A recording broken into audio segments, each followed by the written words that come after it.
지난 한 주간 주님의 십자가 고난에 관련된 말씀을 매일매일 나누고 오늘 그 연장선에서 부활과 주님의 부활을 말하는 주님의 부활을 증언하는 그런 말씀을 함께 살피고 또 은혜를 누릴 수 있기를 원합니다.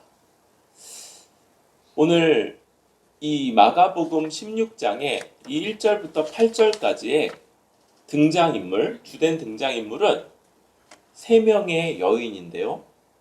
1절에 한 명은 막달라 마리아. 전에 귀신 들렸다가 예수님이 그 귀신을 7 귀신을 쫓아내 주신 그런 여인이고요. 야고보의 어머니 마리아, 또 살로메라고 하는 3명의 여인이 이 1절부터 8절 주님의 부활을 처음 목격한 증인들로 또 어떤 사명을 부여받은 사람들로 나타나고 있습니다. 이 말씀을 살필 때 우리는 오늘날에도 여성의 인권에 대한 관심들이 많이 있는데요.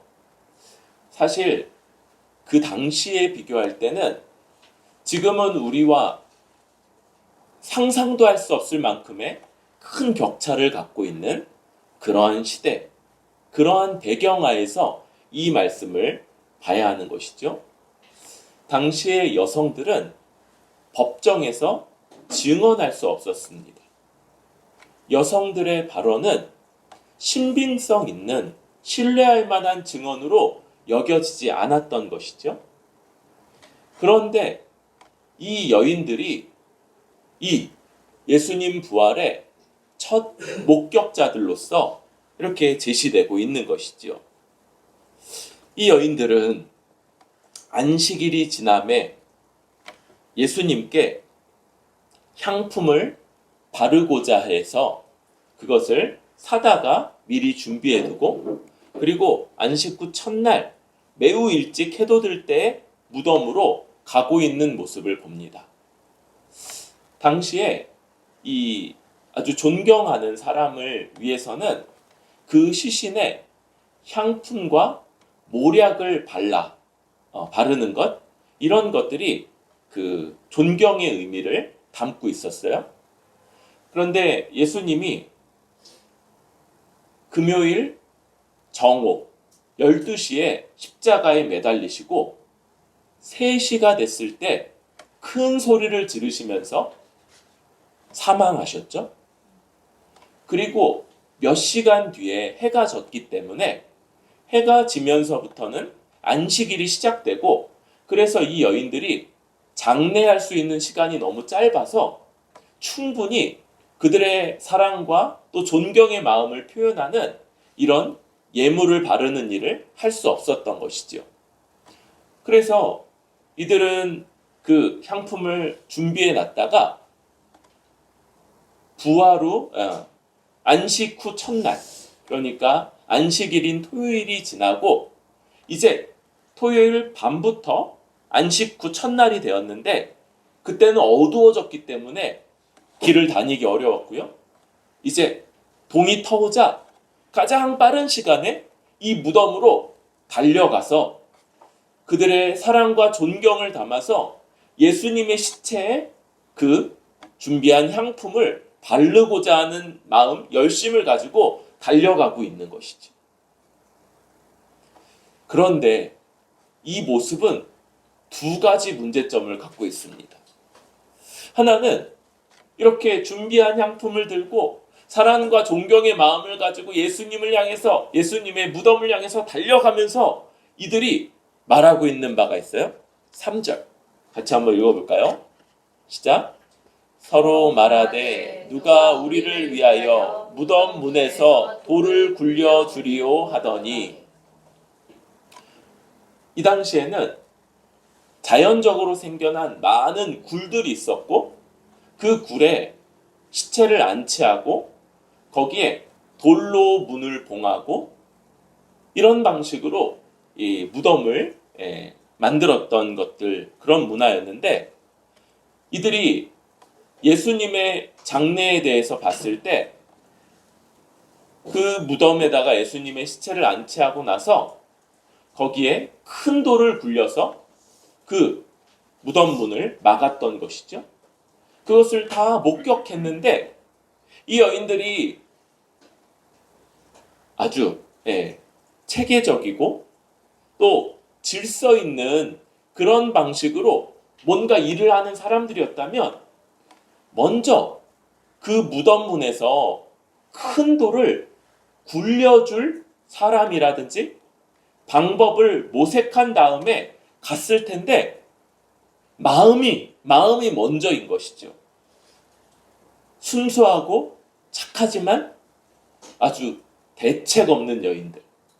그래서 향품을 싸들고 열심히 아침 일찍 달려가면서 자기들끼리 뭐 얘기하고 있어요? 근데 그 돌은 어떻게 굴리지? 아 몰라 그러면서 막 지금 달려가기에 급한 모습들. 그러니까 우리는 이 모습을 보면서 정말 사랑하지만 정말 주님을 존경하지만 대책이 없구나. 대책이 없다. 그러니까 이들의 이런 시도는 일반적인 상황이었으면 실패하고 아마 그 굳게 막혀진 거대한 돌 앞에서 다리를 동동 구르면서 어쩌지 하는 이런 모습이 계속됐을 거라는 걸 생각할 수 있는 것이죠. 두 번째 문제가 하나 더 있습니다. 주님은 이들에게 이미 가르치셨어요. 내가 죽고 사흘 만에 다시 부활할 것이다. 이것을 여러 차례 가르치셨는데 이들의 모습은 주님을 사랑하고 존경하지만 주님이 예고하신 부활을 기억하고 기대하는 것보다는 그저 일반적인 존경하는 분을 향한 장래 의식을 그냥 그대로 하려고 하는 것이죠. 이들은 주님의 부활 예고를 기억하거나 믿지 못하는 모습, 그것을 그대로 보여주고 있는 것입니다. 그렇게 열심히 달려가서 그 무덤에 그들이 이미 봐두었던 예수님의 무덤 앞에 딱 도착했을 때 이들은 돌이 이미 굴려져 있는 심히 큰 돌이 이미 굴려져 있는 것들을 보게 되고요. 그 무덤 안을 머뭇머뭇거리다가 무덤 안을 살피게 되는데 5절에 무덤 안에서 보게 된 것은 흰 옷을 입은 한 청년이 우편에 앉은 것을 봅니다. 여러분 이분은 예수님이 아니에요. 이분은 예수님이 아니에요. 6절부터 그 청년이 말하는데요. 놀라지 말라. 너희가 십자가에 못 박힌 나사렛 예수를 찾는구나. 그가 다시 살아나셨고 여기 계시지 아니라 보라 그를 두었던 곳이니라. 가서 그의 제자들과 베드로에게 이르기를 예수께서 너희보다 먼저 갈릴리로 가시나니 전에 너희에게 말씀하신 대로 너희가 거기서 배우리라 하라. 이들이 천사에게 들은 내용은 이런 내용들입니다. 놀라지 말라. 놀라지 말라. 이것은 천사의 아주 흔한 그런 등장을 나타내는 말이죠. 천사는 오늘날 묘사되는 것처럼 귀엽고 깜찍한 존재가 아니고요. 심히 두렵고 또 큰 권위가 있어서 그냥 그 존재를 맞닥뜨리는 것만으로도 대부분의 사람들이 엎드러져서 죽은 것처럼 여기게 되는 그러한 것이죠. 제가 동물 이런 것들을 되게 좋아하는데 호랑이를 갑자기 맞닥뜨리게 된 다른 초식 동물 같은 것이 종종 도망갈 생각도 하지 못하고 그 자리에 얼어붙어 있는 모습. 꼼짝도 못하고 그 거대한 호랑이 앞에 아무런 반응도 하지 못하는 모습, 이런 것들이 아마 천사를 만난 사람의 모습을 조금 상상하게끔 하는 그런 장면이 아닌가 싶습니다. 그래서 천사가 나타나면 보통 제일 처음 하는 말이 놀라지 말라. 놀라지 말라. 그러면서 지금 내가 너희를 심판하거나 해하려고 하는 것이 아니라 너희에게 전할 말이 있어서 하는 거다. 그러면서 십자가에 못 박힌 나사렛 예수를 찾는구나, 이렇게 말하죠. 나사렛 예수, 우리 이미 봤던 것처럼 마리아, 여인이 3명인데 그 이름이 마리아, 살로메입니다. 당시에는 성이 없었고요. 이름만 있었는데 그 이름도 겹치는 이름이 굉장히 많았죠. 그러니까 예수, 그러면 어떤 일이 있다고 그랬어요? 100명이 가는데 거기 예수씨 이렇게 부르면 한 30명에서 40명쯤이 네? 그러면서 뒤로 돌아볼 만큼이나 이 예수라는 이름을 가진 사람은 많았던 것이죠. 우리 성경에 예수, 예수아, 여호수아 이런 이름들이 다 이 예수라는 말과 같은 이름인 것이죠. 그런 이름이기 때문에 그를 지명할 때 나사렛에서 많은 사람을 가르치시고 또 인정받았던 그 지명을 따서 나사렛 예수, 그리고 모든 사람이 봤던 것처럼 십자가에 못 박혀 죽은 그 나사렛 예수를 너희가 지금 찾고 있구나 라고 명시하고 있는 것이지요. 그러면서 그들이 찾았던 십자가에 달려서 죽은 예수, 여러분, 십자가에 달려 죽은 사람은 곱게 죽임당하지 않았죠. 십자가에 달리기 전에 먼저 채찍질을 했는데요. 그 등판과 온 피부가 남아나지 않았을 거라고 봅니다. 피부와 거의 생 근육이 다 드러날 만큼이나 피부가 다 찢기고 벗겨져 있는 상태. 그리고 머리에는 아주 깊이 가시로 된 면류관이 박혔고요. 또 손과 발에는 못자국이 있고, 그리고 피투성이가 된 거의 만신창이가 된 그런 시체. 그런데 여기 계시지 않는다. 그분은 살아나셨고 여기 계시지 않는다. 그러면서 유일한 물질적인 증거, 곧 빈무덤, 예수를 뉘어놨던 그 자리가 비어있다는 것을 그들이 보게 합니다. 그러면서 이 여인들에게 사명도 부여하는데요. 이제 가서 제자들에게 예수께서 너희보다 먼저 갈릴리로 가시니까 말씀한 대로 거기서 뵐 것이다 라고 전하라. 잘 전했을까요? 이 여인들 8절에 그 얘기를 듣고 두려워하지 말라, 놀라지 말라 이런 말에도 불구하고 너무 놀라고 떨면서 무덤에게서 또 달려온 것보다 아마 더 빠르게 갔을 것 같아요. 더 빨리. 무덤에서 급히 도망가서 어디론가 숨고요. 아무에게 아무 말도 하지 못한. 지금 이 사건이 너무 두렵고 너무 놀라운 사건이라서 천사가 그들에게 명했던 말 한마디도 제대로 하지 못하는 이런 모습들을 보여주면서 오늘 이 부활의 첫 번째 증인들 그리고 그 증거를 나타내는 말씀이 맞춰지게 됩니다.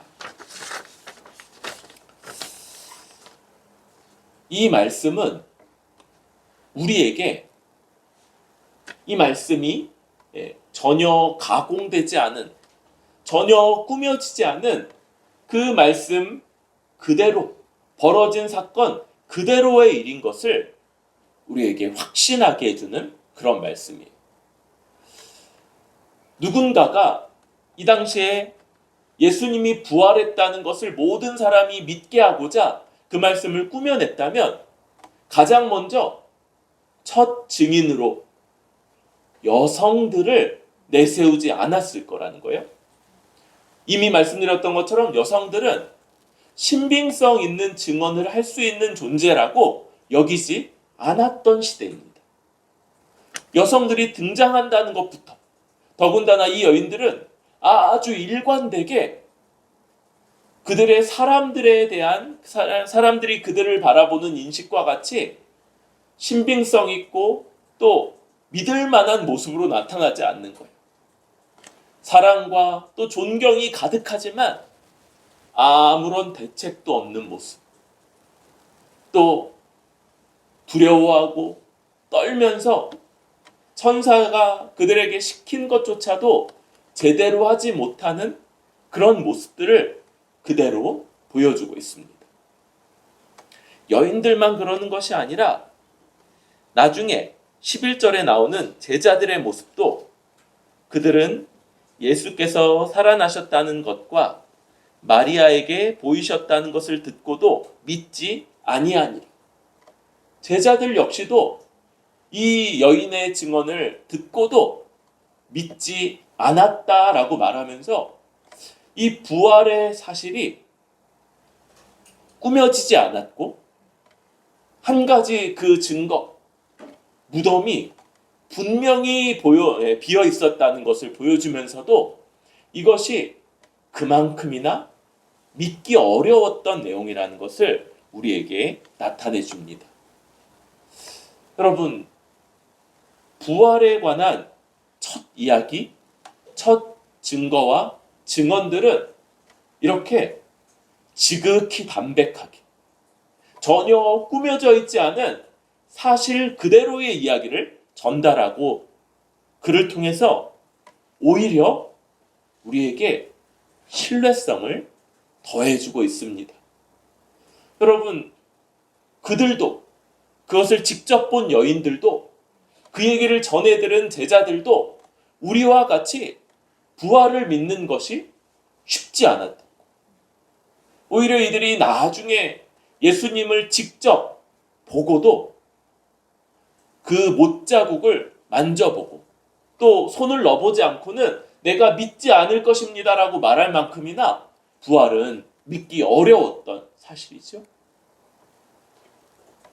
우리는 이 내용들이 참으로 꾸며낸 이야기가 아니라 있는 사실 그대로의 이야기면서 그래서 신뢰할 만하고 정말 주님이 살아나셔서 무덤이 비어 있었다는 것, 아무도 부인하거나 아무도 부정하거나 아무도 그것을 논리적으로 반박할 수 없었던 그런 물증이 분명했고, 그리고 결국 이렇게나 못 믿었던 여인들과 제자들이 다 그를 확신하면서 목숨까지 건 증인들이 되었다는 것들을 보면서 우리도 이 분명한 증거들을 깊이 생각하고 이것이 정말 참이었다는 것, 주님이 부활하신 것이 정말 사실이었다는 것을 이 말씀을 통해서 보게 됩니다. 그럴 때 두 번째로 이 부활은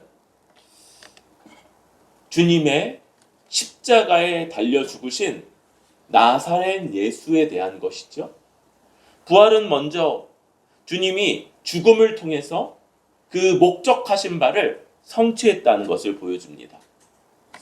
주님이 죽음을 통해서 목적하신 바는 구약 성경과 또 예수님의 공생애 중에 가르침을 통해서 살피게 되는데요.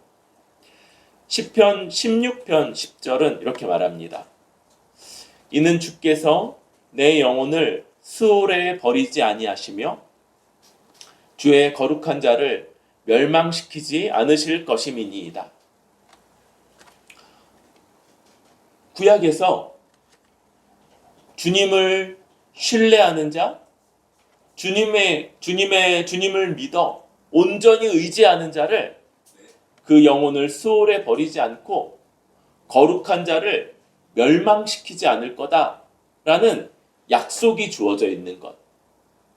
그러니까 주님이 부활하셨다는 것, 죽음에 영원토록 속박되어 있지 않고 부활하셨다는 것은 주님이 하나님의 거룩한 자, 하나님의 뜻을 다 성취한 그런 분이시라는 것을 나타내는 것이죠. 하나님의 뜻이 무엇입니까? 우리에게 복된 하나님 나라를 주시고자 하는 것이고, 그 복된 하나님 나라를 주시며 함께 거하시고자 할 때 걸림돌이 되는 우리 죄를 사하시는 것이죠. 주님의 십자가에서 의인으로서, 참 사람으로서, 또한 참 하나님으로서 십자가에 달려 죽으심으로써 우리가 우리 스스로 치러야 될 죄값을 대신 치르셨고, 그래서 이제 이를 이루시고자 했던 하나님의 뜻을 완전히 성취하신 의로운 자라고 할 수 있습니다. 주님은 이를 가르치시죠. 마가복음 8장 31절, 인자가 많은 고난을 받고 장로들과 대제사장들과 서기관들에게 버림받아 죽임을 당하고 사흘 만에 살아나야 할 것을 비로소 그들에게 가르치시되, 주님은 가르치신 대로 많은 고난을 받고 장로들과 대제사장들과 서기관들, 곧 유대의 최고 의결기관인 산헤드린 공의회에게 버림받고, 그래서 이방인들에게 넘겨져 죽임을 당했지만, 그러나 사흘 만에 다시 살아나셨죠. 이 주님의 죽음은 하나님이 목적하신 바 우리 죄값을 온전히 치르는 죽음이었으며, 그것을 통해서, 그 죽음을 통해서 모든 것을 완전히 이루신 의로운 죽음이었음을 보게 됩니다. 주님의 목적이 성취되었습니다.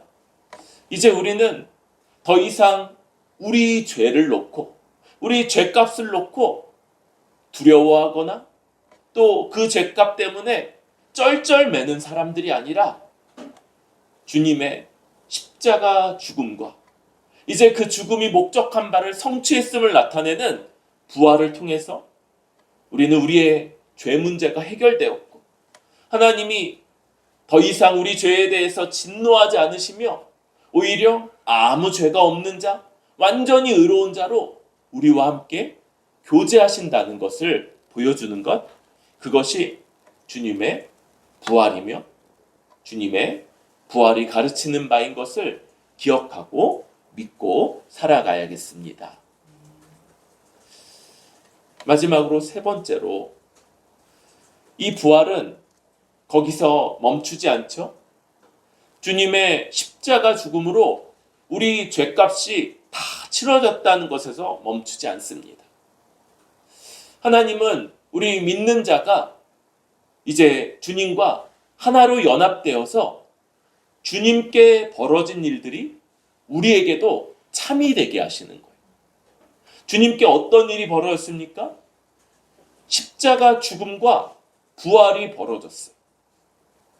우리 이 땅에 태어나서 아직까지 한 번도 죽음을 겪지 않은 우리들에게도 이제 주님께 벌어진 이 죽음과 부활이 참이 되는 것이죠. 우리 무엇에 대해서 죽습니까? 바로 옛사람이 죽는 것인데, 이 옛사람은 이 세상의 지배, 악한 영인 사탄의 지배 아래서 죄 아래 종되어 있는 자가 죽게 되는 것이죠. 우리는 더 이상 이 세상의 지배, 이 죄에 종된 자로서 살아가는 삶이 종식됐고, 더 이상 그 지배 아래서 살아가지 않고 이제는 주님의 지배이며 하나님 나라의 복된 통치, 하나님 나라의 모든 복락 가운데 살아가는 통치 가운데 부활, 다시 살아난 자로서 살아가게 되는 삶인 것을 이 부활은 보여주는 것이지요. 우리는 이제 부활을 믿는 자로서 주님께 벌어진 일들이 우리에게도 참인 것을 고백하는 사람들입니다. 이제 이 세상의 다스림, 그 강력한 다스림이 더 이상 우리에게는 미치지 않는다는 것을 고백하는 거예요. 많은 사람들이 똑같은 길을 걸어갑니다. 많은 사람들이 자기를 위하고 돈을 사랑하고 자기 욕망을 위해서 살아가는 그런 동일한 삶을 살아가고 있는 시대. 그런데 우리는 그것이 그들이 원해서 살아갈 뿐만 아니라 지배를 받아서, 다스림을 받아서 그렇게 똑같이 살아가고 있는 삶이라는 것을 깨닫는 것이. 그러나 더 이상 우리에게는 그 지배가 미치지 않습니다. 우리는 그 지배에 종되어서, 노예되어서 사는 삶이 이제 거기서부터 죽음으로써 벗어나게 된 자인 것이지요. 그리고 우리는 다시 주님 안에서 주님의 다스림 가운데 하나님 나라의 통치 가운데 복되게 살아가는 자로 부활하여서 그렇게 살아가고 있는 자인 것을 고백하며 살게 됩니다. 이제 우리 머리 되신 주님과 믿음으로 연결되어서요, 주님으로부터 오는 다스림과 복락과 또 모든 공급하심을 누리는 자이고, 그 생명이 부여된 자이고, 그 가운데 이 세상에서 아직은 척박해 보이고 적대적으로 보이는 세상에서도 주님이, 머리이신 주님이 우리에게 믿음 안에서 부어주시는 것들로 기뻐하고 감사하고 만족해하면서 살아가는 자, 그것이 부활을 믿는 사람의 삶인 것을 고백합니다.